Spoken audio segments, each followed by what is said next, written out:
Welcome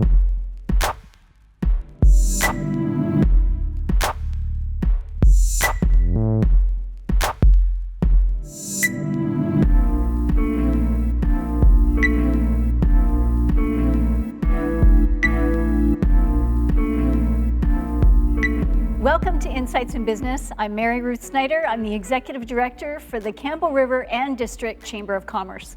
My first guest today is Ms. Rachel Blaney, who is the MP, Member of Parliament, for North Island and Powell River. Thank you so much for joining us today. I'm really happy to be here. Thank you for inviting me. It has been an interesting year. That it has. That it has. It was just about, I believe last year we had the all candidates debate here on this stage, and I believe it was October 10th. We're about a month away from that. Yeah. Can you put into words what the last 11 and a half months has been like for you? Well, definitely I would say after being elected, I had no idea that we were going to be facing a pandemic across the whole planet and that it would fundamentally change how everybody does business. So I think, everything sort of fell back into a normal routine. I remember in January asking my team, COVID, the coronavirus is coming up a lot in the media. I'm seeing a buildup. Has anybody from the constituency shared any concerns? And I think at that point, we had one email, and by the end of February, we had 3. And then all of a sudden, March hit. And it was pretty scary to see how rapidly that happened and how quickly everything shut down. And then from that point on, our office, which is always busy, became busy in a way that we had never seen in the almost 5 years that I've been serving in this role. I think one of the biggest challenges for most people in the last 7 months is that some days it still feels like March 12th. It feels like one long day.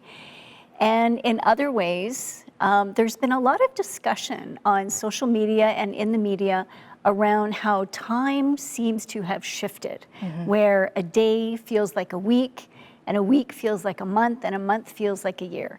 So in some quarters, it feels like we've been at this for a very long time.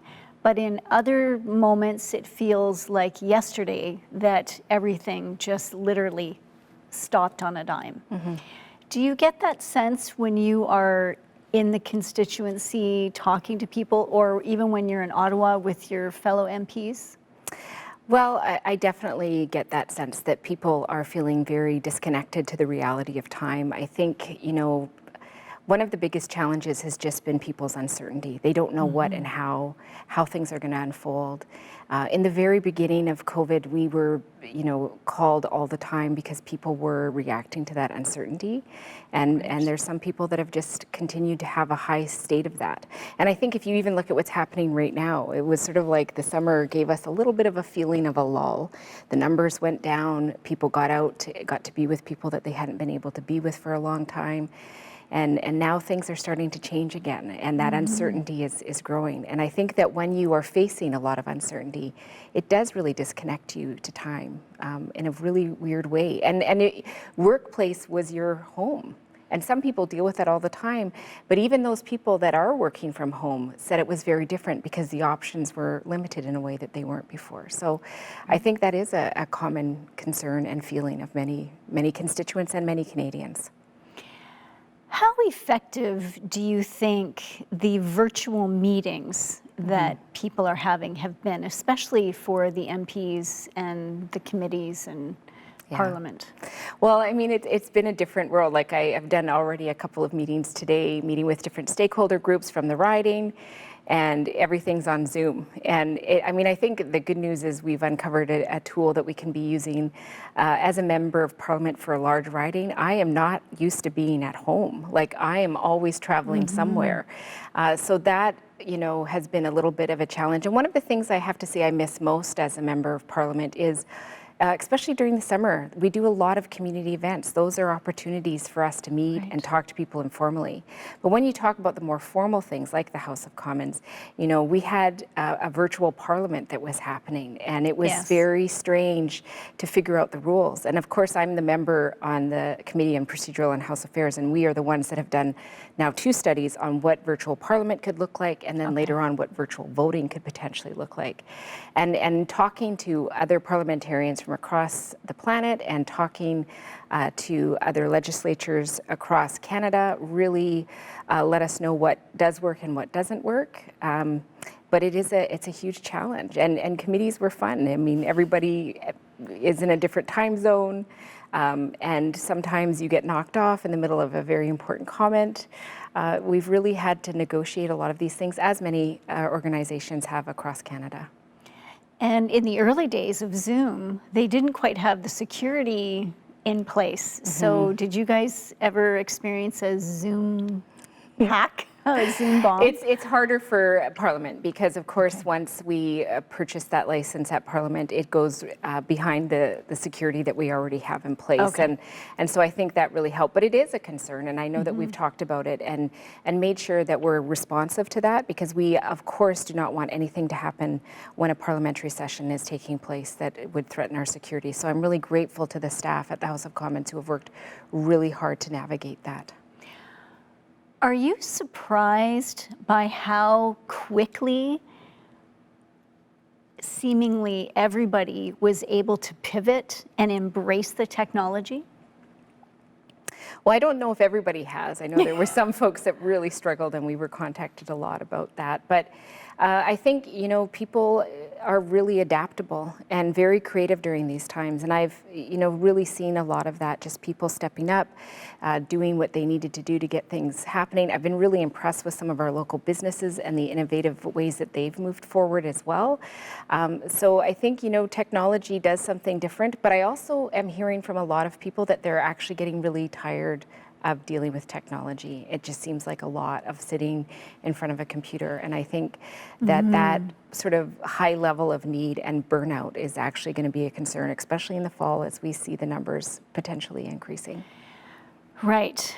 And I believe that it was sometime by the beginning of May, there were articles coming out on BBC and CBC, and The Guardian is a really good source of independent journalism, where they had done studies with psychologists around the effect of Zoom on a human's brain, because and people were complaining of being so tired at the end of the day, more so than they normally were.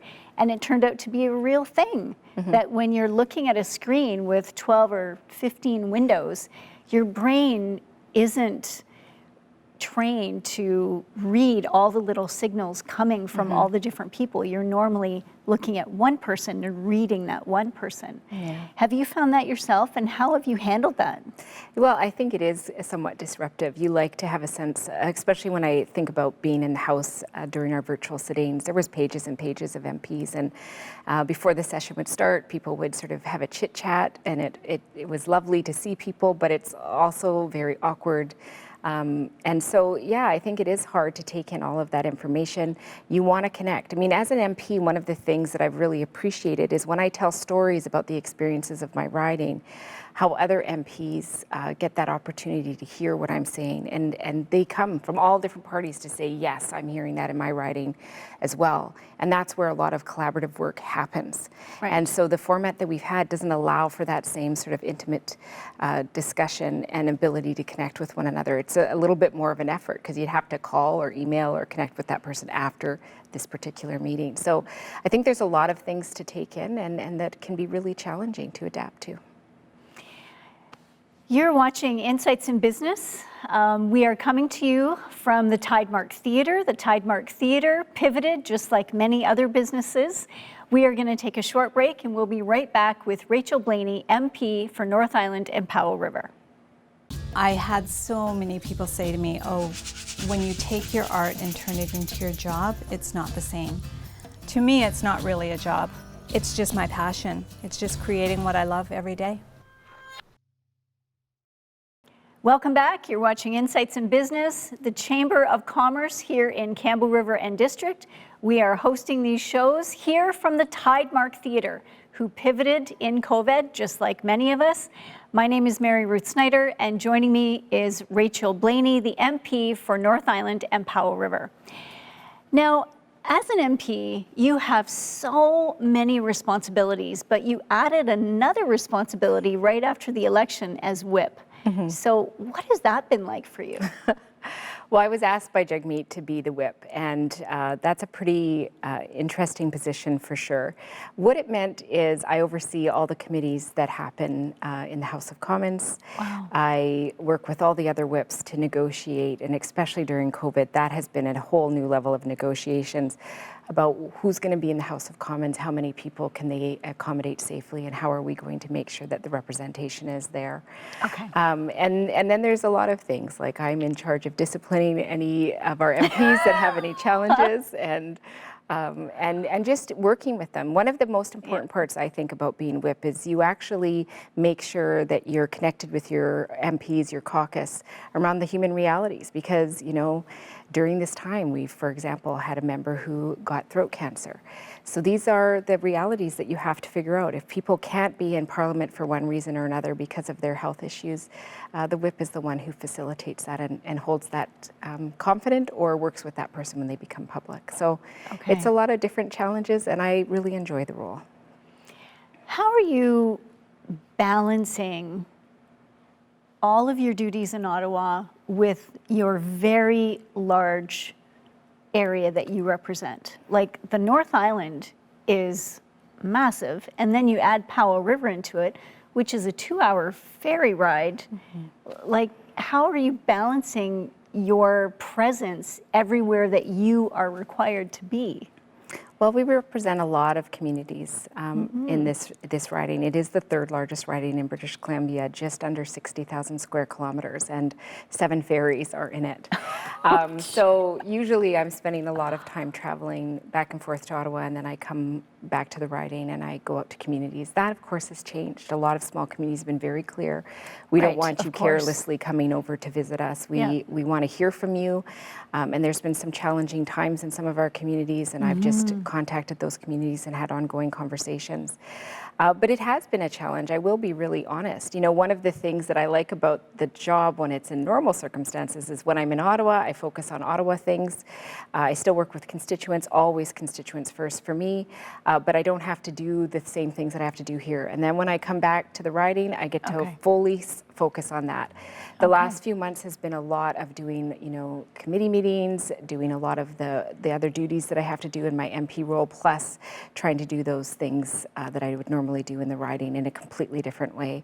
And my team has been amazing. I was just going to say, Amazing. In order for you to do this, there's got to be some support there for you. Yeah, well, I have an amazing team. And I think, you know, what was really hard for us and continues to be a challenge is people were calling us with personal, you know, financial issues, people who are, you know, have run businesses for 30 plus years who are now concerned that they're going to have to go bankrupt. We got the full gamut of people. And I have to, first of all, thank small businesses across this riding. We got a lot of folks that reached out to us. We developed a really clear list of all the folks that we could help. And we were able to update them on anything. And what was so great is that they let us know what was working and what wasn't working, so that we were able to reach out to the ministers' offices and let them know. And sometimes we saw change happen based on the feedback that our constituents gave us. And that was the same for different programs that came out, where people were able to say, you know, I remember at the very beginning, travel agents were contacting us and saying, we've sold all of this, you know, travel, we're having to reimburse people. So we don't have any money, but we're not eligible for any programming. So, you know, some of these we were able to solve, some of them we're still working on solving, but it was full throttle, all, you know, hands on deck, and it was, yeah, pretty intense. So let's talk about the programs for a minute. So the wage subsidy has been extended to December 31st. And the business account has been extended to October 31st. Any sense of those two issues, especially for businesses, of being extended again? Well, Fingers crossed. Yeah, through this whole process, we've really been updating people. This is what's working, ministries, this is what's working, this is what's not. You know, right now we've heard, of course, with the CEBA, the extension, which I think was really called for, but we still have people who run their small businesses through their personal accounts who have not been able to access that money, who were plodding along, hoping for the best, and are now in a dire circumstance. So we've been told by the ministry that they're going to fix that, and we are continuing to advocate on behalf of our constituents who really need to fill that particular gap. And I always remind people, you know, at the very beginning, the wage subsidy program that the Liberals were actually offering was for 10%. And the NDP were the first to say other countries are doing 75%. You know, I know it's a lot of money, and I know people worry about that. But what I always say, and especially for our small rural communities, is those businesses need to survive, because how are we going to rebuild if we don't have them there? So I fought really hard for them, because I know how important they are to our region, and if we don't have them, then we are really going to struggle. One of the things that that has been brought to light is the strength of our networks. And that was something I heard early on. I happened to be presenting at one of the Rotaries. It was in April, and I was talking about how when you're a member of the local chamber, you're also a member of the BC Chamber and the Canadian Chamber, and that the president of the Canadian Chamber and the president of the BC Chamber are on a daily basis in communication with ministers and the Prime Minister and the Premier. And they're like, you're what? What, really?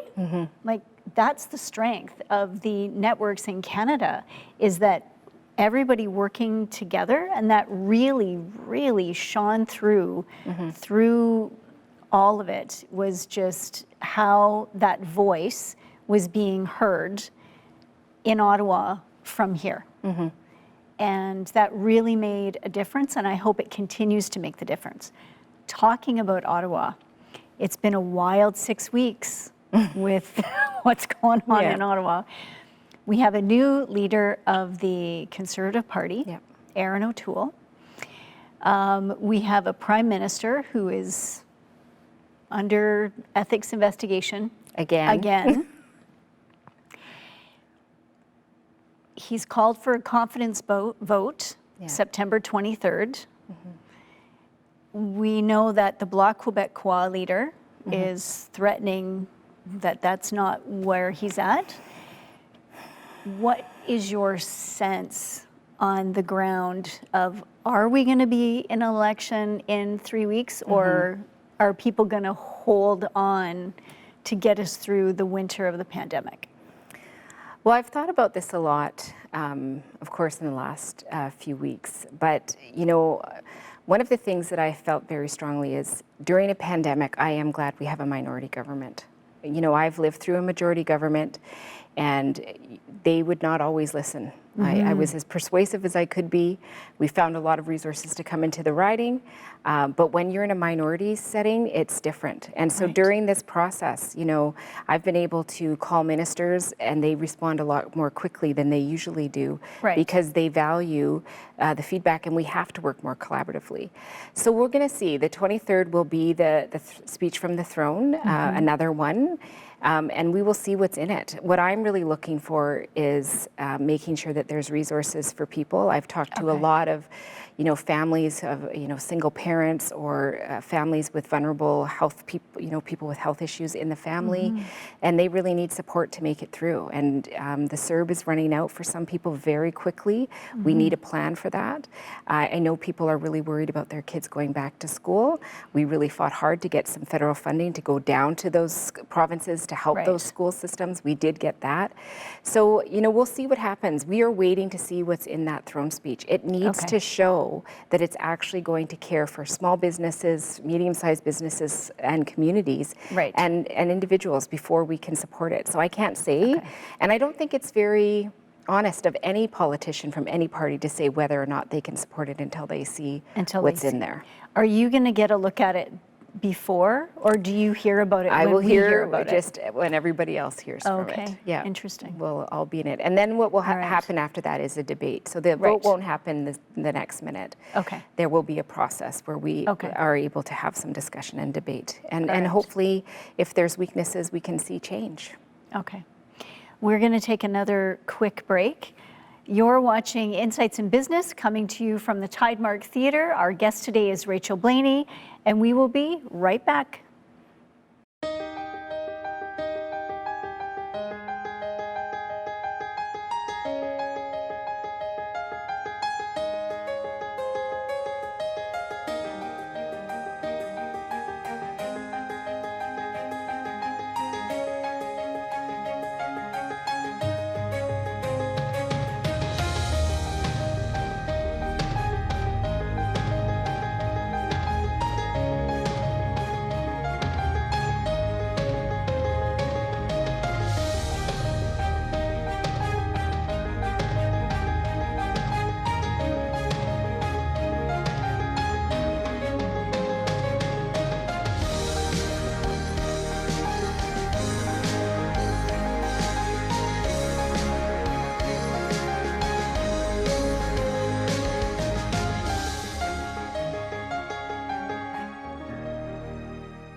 Welcome back to Insights in Business. I'm Mary Ruth Snyder. With me is Rachel Blaney, MP for North Island and Powell River.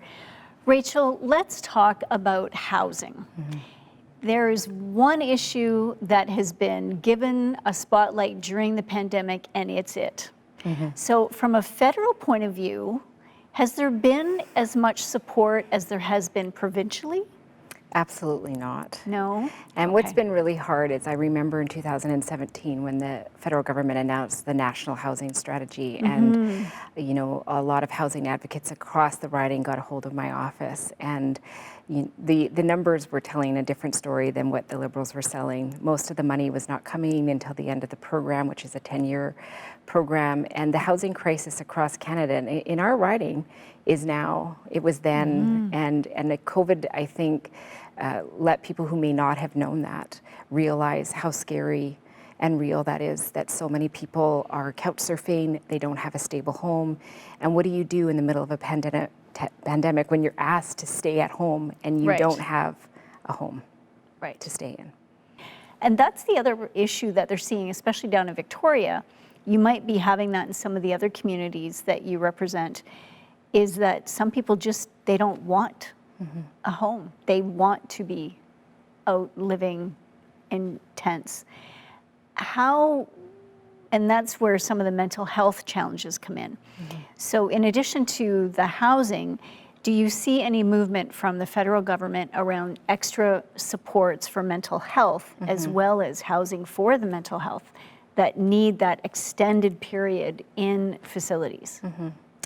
Well, I mean, housing in our riding continues to be a huge issue. And what a lot of people don't know is that actually Campbell River and Comox Valley have the lowest vacancy rates in all of the island. 0.001. Yeah, and I think some people think, oh, it's away from us, but it isn't. It's right here in our communities. And I think, you know, when we talk about people who are not wanting a home, I think often it's because programs have been promised and then not followed through with. And when you think about the crisis you're dealing with every day when you don't have a safe place to call home, Right. trust becomes a bigger issue. And so hopefully we'll see some of these housing become more stable and be more supportive, and then folks who have those mental health challenges will be given more support.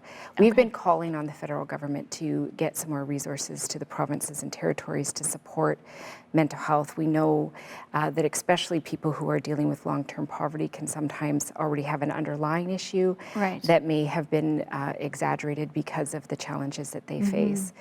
And you know, I think of, you know, right now there's some articles out about how most of the funding that the federal government has provided for housing has gone to Ontario and Quebec and not to BC again. And this is something that is a challenge where, you know, a lot of people who are in these other provinces are feeling left out, and BC needs the support. We've been able to get a little bit of it here, but I have to say BC has stepped up and we are pushing the federal government to join. Now, what are your thoughts as a member of parliament around expanding healthcare to incorporate psychology services as part of MSP? Well, I think we need to start looking at that because mental health is still an issue that is stigmatized and people are embarrassed and shy to talk about it. Families don't always ask for the help that they need. Sometimes they can't access it at all. And then things spiral out of control. So I'm agreeing that we need to start looking at that. But I also think that one of the things that COVID showed us, just talking about that specific, the Canadian Health Act, is we need to start looking at long-term care facilities as well.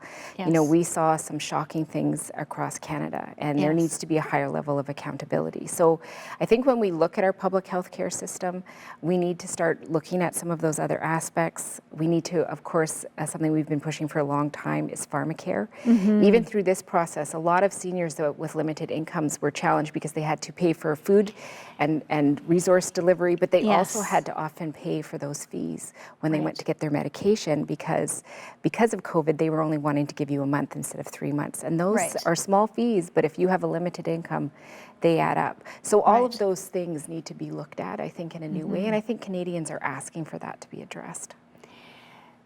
The mental health piece is probably, again, something that got a spotlight shone on it through COVID, because of COVID.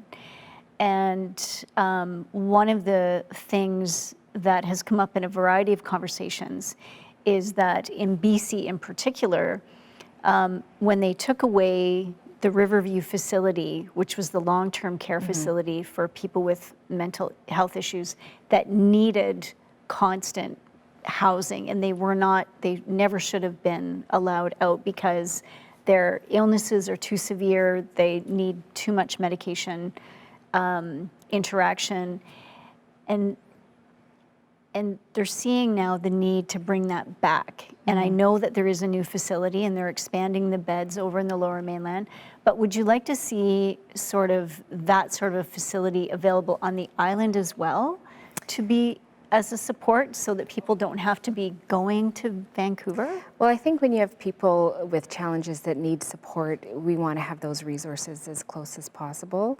I think that's always a discussion to have. One of the challenges about when that happened all those years ago, of course, was that there wasn't really a plan about what next steps and how. It was sort of, perhaps concern for people being institutionalized and wanting them to be with loved ones, perhaps, but the resources need to be there. And I know for myself, my mom is now a retired psychiatric nurse, so she spent a lot of times in the communities that we lived in working with people with sometimes very hard mental health challenges. And, I'm glad to see BC starting to move towards a more community-based approach. They had gone away from that for many years, and that really left, I think, a lot of families and individuals in a very precarious spot. Okay. Well, we are out of time. I don't know, it goes by so fast. It always does. But thank you so much for making the time in your very busy schedule to join us today. And I hope that you'll come back after Christmas, after you get the next couple of months underway, and we'll see where we're at with what's going to happen on September 23rd. But thank you again for your time. Well, thank you so much for having me. I always enjoy chatting. You're very welcome. You have been watching Insights in Business. We are coming to you from the Tidemark Theatre. Thank you so much for joining us today. We will see you again.